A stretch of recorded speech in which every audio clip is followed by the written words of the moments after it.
Mesdames, Messieurs, peuple congolais, une dictature, un dictateur, ce n'est pas un jeu. Il s'agit bien sûr d'un jeu très dangereux. Et pourquoi?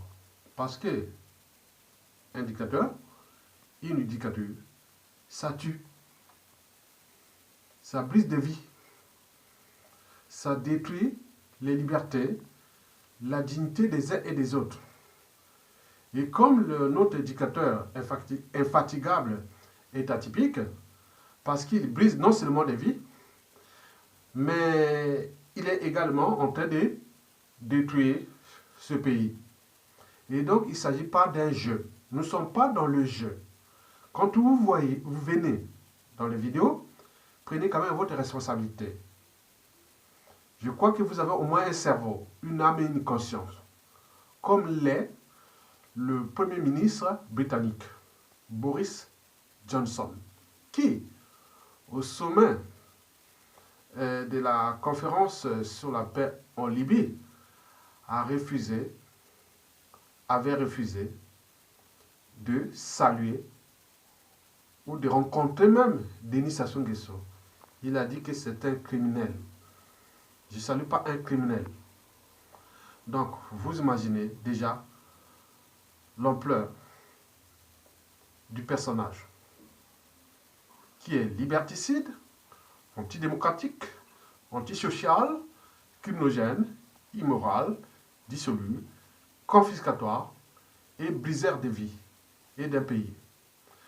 Boris Johnson a lancé des alertes aux Congolais, a éveillé la conscience des uns et des autres. Ne jouez pas à ce jeu-là, parce qu'un dictateur, c'est dangereux, parce qu'il s'accapare des moyens colossaux de l'État, les administrations, les comptes publics, la diplomatie. Eh bien, tous les moyens colossaux dont dispose un État, c'est un bien commun. Mais lui utilise pour lui contre vous Congolais. Sinon, ça se serait. Nous sommes dans une situation difficile et il faut les savoir que toute dictature a duré des vies limitées. Mesdames, Messieurs, donc, je devais commencer par là pour alerter tous ceux et celles qui leur cerveau est déjà abîmé. Parce qu'ils croient que c'est un jeu, ils s'amusent comme ça, venez nous insulter sur les médias, réseaux sociaux, et que les gens se battent pour leur liberté et dignité, et c'est des autres aussi. Et donc ils viennent s'amuser. Ce n'est pas un jeu. Notre pays, notre peuple est en danger à cause des erreurs du passé et de ces colporteurs de ces erreurs du passé qui sont toujours parmi nous. Parce que rien ne se crée, rien ne se perd, tout se transforme. Donc ils sont parmi nous. Et donc si vous tenez compte des faits et de la réalité et de la situation, et donc vous pouvez accompagner cette réflexion que je vous dis que le Congo-Brazzaville de Sassou Nguesso est au bord de la faillite. Et que dans 100% des cas, le dictateur Sassou Nguesso va certainement chuter, comme le fut le cas de Pinochet, c'est-à-dire de ces dictatures d'Amérique latine, et notamment d'Amérique du Sud. Mesdames, Messieurs, peuple congolais, vous savez que la situation du pays est insupportable, intolérable, injuste pour tout un peuple, pour un pays aussi riche. Et donc, nous sommes dans une situation où nous vous livrons ces informations au quotidien. En réalité, nous sommes dans la chronique de la chute de la dictature la plus féroce du continent noir en ce début du XXIe siècle. Mais il semble que d'après les analyses, pour l'instant, on ne peut pas encore comptabiliser ou faire le bilan de Sassou Nguesso. Mon point de vue déjà humanitaire et humain, il me semble à Dimike, à la chute de Sassou, il rentrera dans le Gotha des dictateurs, des tueurs en série. c'est-à-dire Denis Sassou Nguesso va être fiché comme la dictature d'Afrique de la fin du XXe siècle et de ce début du XXIe siècle qui fut la plus féroce du continent noir. Il suffit de voir son capital décès. Donc tout ça, c'est un problème. Laissons la place aux experts, aux historiens, aux victimes, aux familles des victimes. Ils feront les faits. Donc pour l'instant, on ne va pas rentrer ni dans les amalgames, ni dans les polémiques, mais nous allons d'abord aller tout droit dans le processus ou dans les mécanismes qui engendrent déjà les facteurs déclenchants ou aggravants de la chute du dictateur des Sassou Nguesso, c'est-à-dire les déclencheurs, les détonateurs et tout compagnie. Mesdames, Messieurs, peuple congolais, Denis Sassou Nguesso va certainement chuter comme le fut le cas de Pinochet. Vous savez que dans les années 1970 à 1980, en Amérique latine, c'était vraiment la terre promise des dictateurs. Ils régnaient en maître. Et quand on va un peu plus au sud du continent américain, c'est-à-dire en Amérique latine, on parle de l'Uruguay, de l'Argentine, du Chili, du Pérou, et n'oublions pas le Brésil, la Colombie, et voilà. Donc, ce fut le temps de la dictature qu'on appelait les dictatures ou la dictature des colonels. Donc, quand on parle des colonels, ce sont des militaires qui avaient pris le... Voilà. Mais il faut, dans le contexte de l'époque, nous étions dans le cas de la guerre froide, hein, entre Est et Ouest. Et donc, mais ces dictatures, quelque part, étaient en contrepartie soutenues par l'un des deux blocs. Il y avait le bloc capitaliste qu'on appelait, c'est-à-dire dirigé par les États-Unis d'Amérique, et de l'autre côté, le bloc communiste, ce fut le cas du marxisme-léninisme ou de l'Union des républiques soviétiques ou l'actuelle Russie aujourd'hui. Donc c'était les deux blocs qui dominaient le monde après la Seconde Guerre mondiale jusqu'à la fin du mur de Berlin en décembre 1989. Mais auparavant, il y avait déjà ces dictatures qui régnaient en Amérique latine et en Amérique du Sud. Et donc cet espace, et notamment l'espace d'Amérique du Sud, était fiché comme la chambre de torture à ciel ouvert. Donc vous savez que là-bas, vous allez parler de ces années-là. Ce fut les années sombres de l'Amérique latine et notamment d'Amérique du Sud. Et donc, par effet d'entraînement et de conditionnement, tous devenaient tous des dictatures. Toute l'Amérique du Sud était toutes des dictatures. C'est un effet d'entraînement, on le comprend. Et nous, au Congo, au Brazzaville, au Gabon, au Cameroun, au Guinée équatoriale et au Tchad et partout, bon, donc nous, c'est pareil. En Afrique centrale, il n'y a aucune démocratie. Même s'il y a une petite démocrature en Centrafrique, c'est-à-dire condensation, pseudo-démocratie, plus dictature. Mais le cas de Félix Tshisekedi en République démocratique du Congo, c'est un cas un peu atypique. On ne sait pas si c'est une dictature ou une démocrature, mais doit être la synthèse entre eux, mais il me semble que ce n'est pas une dictature, ni démocrature, mais quelque chose qu'il faut encore, au thème des néologismes, il faudra bien repenser parce que bon, il n'est pas été... Oui, c'est un président de fait. On est bien d'accord. Mesdames, Messieurs, peuple congolais. Donc, comparativement, la situation d'Amérique latine, et notamment d'Amérique du Sud, est similaire de celle d'Afrique centrale. Quand on parle d'Afrique centrale, on pense tout naturellement au premier réseau hydrographique du continent et le deuxième du monde. Au premier réseau des ressources minérales et des terres rares d'Afrique et du monde. Le deuxième poumon d'oxygène de la planète.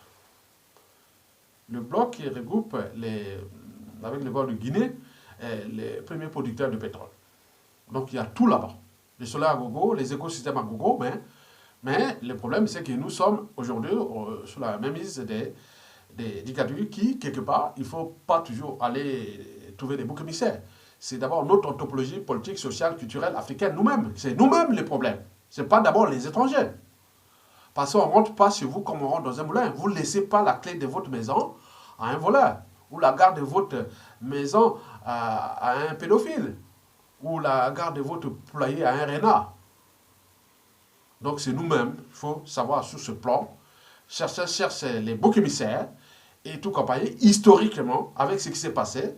Si nous avions on avait franchi certaines barrières, hein, qui sont celles de la raison, oui, des respects des règles, hein, lois, règlements, constitution, institution et tout compagnie, on ne sera pas là dans la situation-là. Donc, la nature aura du vide, les gros poissons mangent tous les petits poissons, donc ils ont profité de nous pour nous asseoir ces dictatures.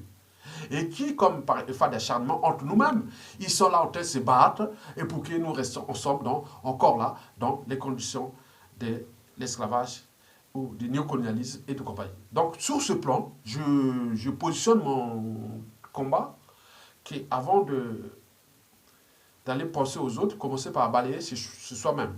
Donc, chez nous, c'est d'abord nous-mêmes. Notre anthropologie politique culturelle africaine n'est pas bonne. On est jaloux, on est méchant, on ne connaît pas le sens de vivre ensemble, de l'intérêt général, et compagnie. Donc c'est ça qui est, le problème est d'abord là.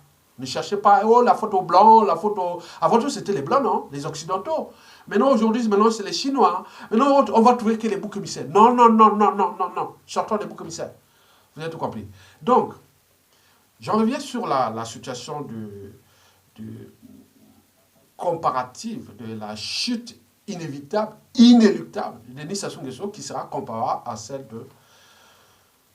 de la fin des dictatures en Amérique latine. Et donc, sur ce point, je vous dis que nous sommes rentrés là-dedans. Parce que j'ai quand même pu voir que, non mais attends, le peuple là est dans une situation injuste, insupportable et autres. Il ne peut pas se mettre dans la rue. Qu'est-ce qui l'empêche? Bien sûr que l'enjeu est déjà culturel parce que nous, c'est un peuple qui est divisé, tribalisé et plein de choses. C'est pas que de ça. Mais la liberté, c'est quand même dans la tête. Oui, c'est la somme des libertés individuelles qui fait la liberté d'un peuple. Oui. Donc, quand vous avez des volumes de gens qui ne sont pas libres et dignes dans la tête, eh bien, ça crée des peuples opprimés. Parce qu'ailleurs, quand il arrive une situation d'injustice, d'oppression, même de la barbarie, même d'occupation, c'est digne, c'est une émotion. Mais après cette émotion, on passe à la vitesse supérieure, quoi. On se structure, on s'organise et on agit collectivement. Il y a eu des cas d'école en Afrique, non? On a pu, par exemple, voir en Algérie. On a pu, par exemple, voir au Soudan, au Burkina Faso. On a pu, par exemple, voir au Zimbabwe. Et donc, au niveau civil, politique et militaire, il y a des situations, il y a des solutions. Donc, il ne faut pas toujours chercher que oui, parce qu'il y a les tribalismes, parce qu'il y a... Non, c'est nous-mêmes. Vous voulez prendre le pouvoir, vous avez des droits en tant que citoyen. Vous êtes citoyen, vous n'êtes pas ni sujet, ni esclave, ni indigène. Parce que indigène, esclave, n'a que des devoirs. Donc on lui donne des ordres d'appliquer certains... Il n'y a pas de droits. Mais ok, citoyen, vous avez des droits et devoirs. Mais il faut savoir aussi défendre ses droits. Parce que nous, on a eu l'indépendance, on a eu ceci, on croit que l'indépendance c'est ça. Mais il faut aussi se dire que l'indépendance, oui, il faut se battre comme dans la vie. Donc c'est comme ça. Donc c'est tout un programme d'éducation qui, à la chute de Sassou Nguesso, nous allons mettre ça dans le cahier de charge du citoyen congolais. Un petit livret de 10 pages, c'est comme une Bible. Tout Congolais doit acheter ça, ça ne coûtera pas cher. Donc, tous ceux qui vont pour aller devant les administrations, l'État, vous devez, quel que soit votre rang social, vous devez présenter d'abord votre livret-là, que vous l'avez acheté. Il coûtera peut-être 1 ou 2 euros. Et c'est pour votre vie. Avec les modifications qui viendront au fur et à mesure qu'on ajoutera d'autres. Mais des 10 pages, hein, 10 pages, pas grand-chose. Des droits et devoirs, voilà. Donc, vous avez compris. Mesdames, Messieurs, peuple congolais, je vous informe qu'au vu de la situation, tout peuple libre et digne n'aurait jamais accepté, tant au niveau civil, politique et militaire, et que nous, ça devient le paradoxe. Et donc, nous sommes en train de supporter. Donc, nous, on va aller là tout droit jusqu'à au fait accompli. Tant du côté du dictateur ou de la dictature que du peuple. Et pourquoi? Parce que, souvenez-vous, dans les années 70-80, je vous ai dit que les dictateurs d'Amérique latine, en vrai, ils se sont tous écoulés comme un château de cartes. Et pourquoi? Parce qu'un dictateur ou une dictature a un coût. Il y a un coût. Parce qu'on ne gère pas la collectivité dans les manières démocratiques, mais c'est lui qui dicte ses propres lois. Bien entendu, dans un dictateur, c'est un homme politique qui applique quelques libertés contre les libertés fondamentales, contre les droits fondamentaux, contre le but de la condition humaine et existentielle, contre même le fait de l'État. Donc, c'est lui, l'État, c'est lui. Donc, c'est lui qui fait sa propre loi, quoi. Donc, et ce coup n'est pas seulement politique, en termes de prisonniers politiques, et humanitaire en termes d'assassinat et tout compagnie, mais il y a un coût financier. C'est ça.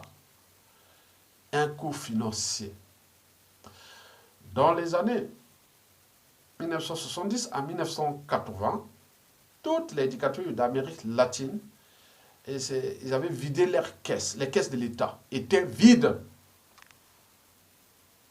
Les caisses de l'État en Amérique latine, allez voir là-bas, au Brésil, en Argentine, en Uruguay, au Chili et tout, étaient vides. Donc on ne fait pas du social sans argent. On ne peut pas maintenir une dictature sans argent parce qu'une dictature, il y a déjà sa sécurité. Oui, il faut la sécurité, il faut les renseignements, il faut plein de trucs. Mais il faut payer les gens. Les gens ne vont pas aller travailler gratuitement, on n'a pas autant de travail obligatoire. Gratos, non, il faut payer tout. Mais là, il n'avait plus d'argent. Quand vous avez vu dans les années 80, en Uruguay, en Argentine, au Chili, partout, c'était vide. Mais il faut nourrir. Qu'est-ce qu'on fait? Bon, comme ces gens, c'était des blancs, hein, la plupart des syndicats, c'était des blancs, ils ont franchi quand même certaines barrières de la raison. Et donc, ils ont dit, ah, non. Donc, les rapports de force avaient changé. Et donc, ils étaient obligés de se soumettre à la volonté de l'expression générale, c'est-à-dire du souverain peuple. Parce qu'ils disent, non, on ne va pas risquer de se faire assassiner ou se sauver et autres. Donc, ils ont été obligés, ça s'est fondu comme des châteaux de cartes. Et ce fut la fin des dictatures. Mais comparativement, le cas de notre pays, il faut dire que Sassou Nguesso, en 2020 déjà, nous sommes en cessation de paiement. Il va arriver là, d'ici peu. Parce qu'il n'a pas diversifié l'économie, il a géré de manière opaque les ressources naturelles gigantesques que nous possédons, le pétrole, le bois et tout compagnie. Et ils ont placé leur argent dans les paradis fiscaux, que tous ces circuits financiers sont désormais bloqués. Et donc, le régime a cherché à aller voir un peu du côté des FMI, mais là, les portes sont en train de se fermer. Donc, Sassou Nguesso est pris dans le piège. Le piégeur piégé. Il est rentré dans l'entonnoir. Il ne contrôle plus rien. Et que ce soit ces prières qu'ils font là-bas, parce qu'il y a des prières là-bas au Palais Pila et aussi à Oyo, là-bas, dans ces villages-là, Sassou Nguesso fait des prières nocturnes. Et donc, de ces prières, ils font des sacrifices humains ou des trucs là-bas qui se passent horribles là-bas. Il croit qu'il va sauver sa dictature par ses prières, par ses sacrifices, par ses tentatives d'empoisonnement, d'assassinat et tout comme ça. Non. Ça ne sert qu'à jeter des millefeuilles aux rancunes, au contentieux historique et au règlement des comptes à venir. Donc, ils sont perdus. Le dictateur lui-même ne sait plus distinguer le vrai du faux. Méfiez-vous des apparences. Elles sont trompeuses. Et que ce soit les sommets sur la paix, sur la Libye et tout compagnie, ce sont que des méthodes de diversion pour dire non, oui, je suis important. Parce qu'il faut commencer, la charité bien ordonnée commence par soi-même. Et donc, tu ne vas pas s'occuper que des autres, alors que, c'est ça. Donc, vous avez tout compris, ce sont des mécanismes de diversion et autres. Mais en réalité, Sassou Nguesso est aux abois, à bout de souffle, au bout du rouleau. Et donc, les caisses de l'État sont vides. Bon, bien entendu, au vu de la terreur, de la violence, de tout ce qu'il a laissé le peuple dans l'ignorance, l'achat des consoles, tout compagnie, il croit maintenir le statu quo, l'immobilisation du peuple. Mais ça ne suffit pas. Le peuple l'attend et regarde, vous croisez des chemins. Et donc, Sassou Nguesso ne sait pas. Bon, la priorité, c'est quoi? La priorité, c'est d'abord sa sécurité. Mais il y a un coût. Même les compagnies de mercenaires, il y a un coût. Il faut l'argent. Tout se file parce que tous ces magots qu'ils ont cachés à l'extérieur, le gros, pour le faire sortir, c'est plus facile. Mais de l'autre côté, d'autres circuits opaques qui font des financements pour faire tout ce qui cherche un peu de maintenir sa tyrannie. Ça, c'est grillé. Donc, il y a des puissances, il y a des réseaux qui, par la résistance, par autres, donc on suit. Et donc, ils sont pas possible de faire transférer certaines sommes d'argent. Il reste là quelques réseaux pour faire sortir cet argent. Et qui leur permet de maintenir d'abord sa sécurité, son train de vie et autres. Mais en réalité, ils sont aux abois et à bout de souffle. Et donc, Sassou Nguesso, sa priorité, c'est quoi? C'est déjà, sa garde prétorienne, sa sécurité, donc il y a la police, et c'est un peu les armées, les commandements, pour aller endormir les uns et les autres, mais l'armée là n'est pas que clanique. Il y a l'effectif, il y a des officiers qui sont de toutes les autres tribus qui ont été humiliés, ou les membres de leur tribu ont été humiliés par Sassou. Donc c'est un position qu'il le sait. Donc là, il y a des soucis. Mais il reste aussi tous ces réseaux de lobbying et autres. Il y a un coût. Donc il a zappé le peuple. Les salaires des fonctionnaires ne seront plus payés. La bourse d'étudiants, ça c'est depuis la nuit des temps. Les pensions retraite, plus rien. Le fonctionnement même de l'État, plus rien. Et que ce soit les sociétés d'énergie, l'électricité, l'assainissement à la ville, les infrastructures qui tombent en panne, et tout compagnie, ça va être qu'on va s'enfoncer. C'est un processus. Donc, méfiez-vous de la diversion. J'en attire d'ailleurs l'attention des vrais Congolais. Si vous êtes Congolais, tous les plans cachés de Sassou Nguesso avec les gens de Miko Kemba qui veulent prendre la place de Sassou Nguesso, ou même de les remplacer par qui vous fait ça, ils ne passeront pas. Ne laissez pas libre cours à ça. Vous n'avez qu'un seul pays. Il y a eu une parenthèse de Sassou Nguesso qui va se fermer. Donc, sur ce plan, Sassou est au bout du rouleau, il est piégé, il est dos au mur. Retenez bien, il est dos au mur. Parce que tous ces mécanismes de FMI, la Banque mondiale, ils respectaient que la France et qui va le faire aide au développement, mais ce n'est pas l'aide au développement, il s'agit bien sûr d'une rétrocession. De quelque chose, on va le faire comme ça, la diversion, mais ça ne va pas avancer quelque chose. Parce que plus rien ne marchera dans ce pays où tout au long de 2020, tant que Sassou et son système seront là. Donc, vous avez tout compris. Donc, sur ce plan, Sassou ne dort plus. Donc, je vous informe qu'on fait des prières là-bas chaque soir. Et les marabouts et autres. Comment, qu'est-ce qu'il faut faire? Il faut sacrifier les Congolais, il faut faire ceci. Mais les sacrifices ne servent à rien. Ça ne veut pas diriger un pays par la sorcellerie. Ou par les... Non, ça ne sert à rien, ça ne sert qu'ajouter les... Donc, ils ne savent plus que faire. Donc, il y a des interventions d'autres gros bras, d'autres autres qui ont envie d'en découdre avec Sassou Nguesso. Et donc, il va partir. Il y a des interventions, des trucs de l'ombre qui veulent vraiment que Sassou tombe comme un château de cartes. Et on va la rattraper et l'envoyer à la CPI. S'il s'en sort du pays. Mais s'il reste là-bas, il risque gros de ce pays. Parce que trop, c'est trop. Je vous dis sincèrement. Et donc, comparativement, ce qui s'est passé en Amérique latine, et notamment en Amérique du Sud, et ce qui va se passer à Sassou Nguesso, sans que le peuple bouge, ça va là. Donc, fini le mensonge. Et donc, vivement, les faits, la réalité, qui est là, visible. Donc, il ne va plus dire dans les quartiers nord de Brazzaville que c'est la faute des Bakongo, c'est la faute des résistants et autres. Vous savez même, on a fait le truc du colonel, que les réseaux des gens de Miko Kemba et des Jean-François Denga avaient fait sur le caporal-chef Ferdinand Masson. On dit à Yadonga, on a publié sous les réseaux, que c'était moi. Vous voyez ça? Donc nous connaissons déjà ceux qui avaient fait ça, mais au moment venu, nous saurons ça, comment les retrouver, comment les traiter, comment les... Et voilà, donc ils savent que c'était les réseaux là. Et donc nous savons que et tous ces mécanismes qui voulaient faire là, les médias, réseaux sociaux jouent un rôle très très important dans la chute des Sassou Nguesso. Parce que tous ceux qui vont investir dans le Congo à venir, écoutent notre vidéo, nos vidéos. Écoutez bien. C'est les raisons pour lesquelles Sassou Nguesso cherche à éliminer, assassiner et autres. Mais nous, nos sanctions sont en éveil. Et donc, rester dans la dynamique et le processus de la chute des Sassou Nguesso. Donc, ces menaces, ces intimidations ou ces tentatives ne nous impressionnent pas. Nous avons déjà franchi les barrières de l'esprit. Et donc, un qui tombe, il y a un autre qui sort. Mais au final, c'est eux qui vont perdre gros. Parce que si ils ne commencent pas déjà à penser aux mesures compensatoires, laissez on parle de ne pas trop brutaliser les uns et les autres, intimider, menacer, tenter, autres. Mais au moment venu, oui. Donc vous savez que ça sera difficile et dramatique parce que la chute des dictatures qui s'est passée de manière dramatique pour le dictateur, le clan et autres, parce que, bon, il y a eu trop de tensions, trop de, tu vois, donc à un moment donné, il y a l'essoufflement. Et donc, dans cet essoufflement, quand les gens récupèrent les moyens de l'État, les ordres sont donnés, les informations arrivent de nos services secrets, de toute histoire, des archives, et tout compagnon, on t'ouvre et on agit dans l'ombre et de coups bas comme ils ont fait aux autres. C'est ça le danger. Mesdames et messieurs, peuple congolais.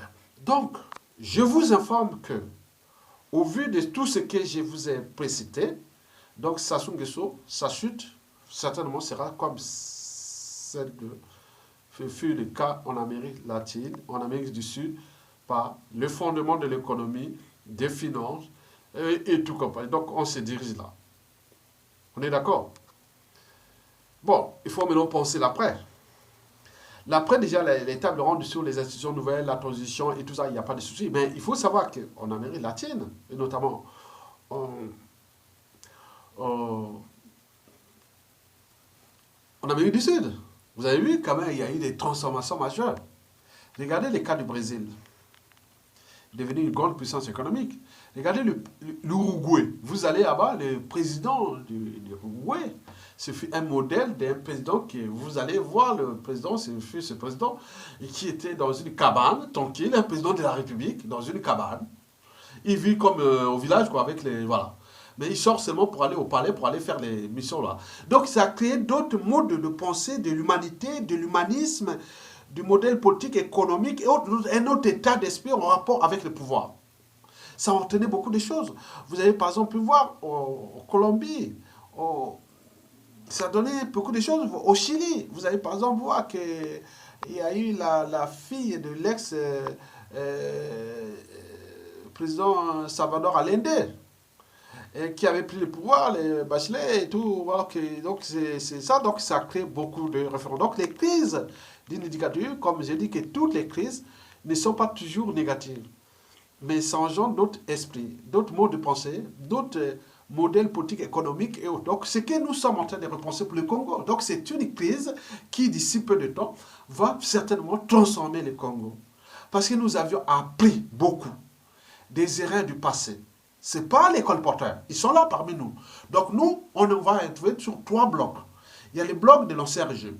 Il y a le bloc de ces colporteurs-là, des erreurs du passé qui cherchent à infiltrer des deux côtés. Mais il y a les blocs des progressistes et des transformateurs et toute cette génération nouvelle qui ne veut plus se laisser imbriquer dans les amalgames politiques de type tribaliste, ethnocentrique et tout compagnie. Non, on ne veut plus. On est d'accord. Et donc, je pense que la chute de Sassou Nguesso, qui est déjà inévitable, comme je vous ai tout donné les éléments, ce sont des réflexions. Et donc, à ce moment-là, vous pouvez comprendre que nous allons donc droit dans le but et dans la chronique de la chute inévitable, inéluctable de la dictature de Sassou Nguesso comme à la Pinochet et comme comme le fut le cas des dictatures d'Amérique du Sud. Et donc, pour finir, je vous dis que le combat contre la dictature des Sassou et des Nguesso est rude et passionnant. Rude parce que nous sommes encore là, il est là, encore là. Tant qu'il ne tombe pas, tout le monde est en danger. Individuellement, collectivement, tant au niveau civil, politique et militaire, puisqu'il a les moyens de l'État. Dès que nous allons récupérer ces moyens, et ça deviendra passionnant. Parce que les Congolais seront libres, dignes et heureux chez eux, sans les tyrans. Sont venus massacrer les populations, sont venus tuer. Non, c'est fini ça. Vous avez tout compris. Mais nous allons transformer un socle nouveau avec ce qui se prépare, qu'il n'y aura plus de marge de manœuvre pour ces gens-là. On mettra tous les moyens constitutionnels de l'État, de la société civile, des trucs au niveau des tribus et autres pour qu'il n'y ait pas un seul individu qui commence à faire, non, il commence à dériver, ou il est arrêté, emprisonné, vite fait. Il ne pourra même pas. Il n'aura même pas de demande. Dès qu'il y a un signal, non, il faut le dire. Donc, ça sera écrit par la loi. Mais tout le monde au même note, ce n'est pas que les politiques vont gérer le Congo demain. Il y aura 30% des politiques qui aura, comme je peux faire, dans tout pouvoir au Congo, il y aura 30% pour les politiques, les partis politiques, oui. Vous n'aurez que 30% de pouvoir. 30%, ça sera pour la société civile. Et 40% pour les zones tribales. Donc vous aurez tout ça, vous n'aurez plus de manœuvre. C'est terminé ça. Et le président aura un rôle symbolique, comme on l'a vu partout, en Israël, en Allemagne, en Italie, et partout. Voilà. Et le Premier ministre a élu sur projet des sociétés au suffrage universel indirect, puisque la souveraineté viendra de la base, qu'au niveau des maires, députés et tout compagnie. Vous avez tout compris. Mesdames, messieurs, peuple congolais. Bon, pour terminer, bon, il faut se dire que pour mieux lutter contre les virus de la famille des coronaviridés, qui font partie du coronavirus actuel, et lutter contre les pouvoirs antisociaux et criminogènes de type Sassou Nguesso, voilà, les résistants, patriotes et autres civils, politiques et militaires doivent pouvoir maintenant travailler ensemble, en réseau, sans naïveté. Sans naïveté. Naïveté. Vous avez vu le Premier ministre britannique? Non, je ne salue pas, dit Sassou Nguesso, il les regarde comme ça. Non, c'est un criminel. Et vous avez tout compris, non? Un président de la Grande-Bretagne, c'est quand même les top du monde, non? Et donc, il ne salue pas. Donc, vous êtes naïf, quoi, Sassou, c'est encore un humain? Et donc, il faut se dire que les résistants congolais doivent pouvoir travailler ensemble sans naïveté et tous animés des mêmes esprits de conscience, de responsabilités individuelles et collectives. Tant qu'à faire. Donc notre plan, nous avons 3 plans. Le premier plan, A, Sassou dégage sans condition. Ça va arriver au vu de tout ce que je vous ai donné comme élément. Il est rentré là dans ce piège. Il va tomber. Deuxièmement, nous voulons, le plan B, une transition consensuelle et réparatiste propre point, sans Sassou et son système. Et le plan C, oui, nous allons repenser les Congo de demain, ensemble dans cette transition-là, et qui sera plus ou moins longue, avec un président de la République qui n'aura qu'un rôle symbolique pendant cette transition. Si Mokoko libéré, ce sera notre champion, il sera qu'à titre symbolique, il remplacera la place de Sassou comme le fut en 91-92. Mokoko, il sera que si symbolique. Mais le travail sera fait par les résistants et les anciens du pouvoir de Sassou Nguesso qui ont compris qu'on n'a qu'un seul pays et on va ensemble. Nous n'aurons jamais ni mort d'homme que chasse à l'homme au terme de récupérer nos biens mal acquis et tout compagnie et repenser les choses d'or. Donc, repenser le Congo de demain ensemble, c'est un enjeu. Il n'y aura pas mort d'homme que des chasses à l'homme pour que ces uns et les autres puissent prendre leurs responsabilités. Non, on ne va plus se laisser détruire notre pays indéfiniment comme ça. Vous avez tout compris? Donc, seule la lutte libère. Et pourquoi? Parce que être citoyen, c'est d'agir en permanence. Parce qu'aucune cause n'est perdue d'avance. Surtout quand elle est digne, juste, noble, légitime et voire civilisationnelle. Tant qu'à faire. Mesdames et messieurs, je vous remercie.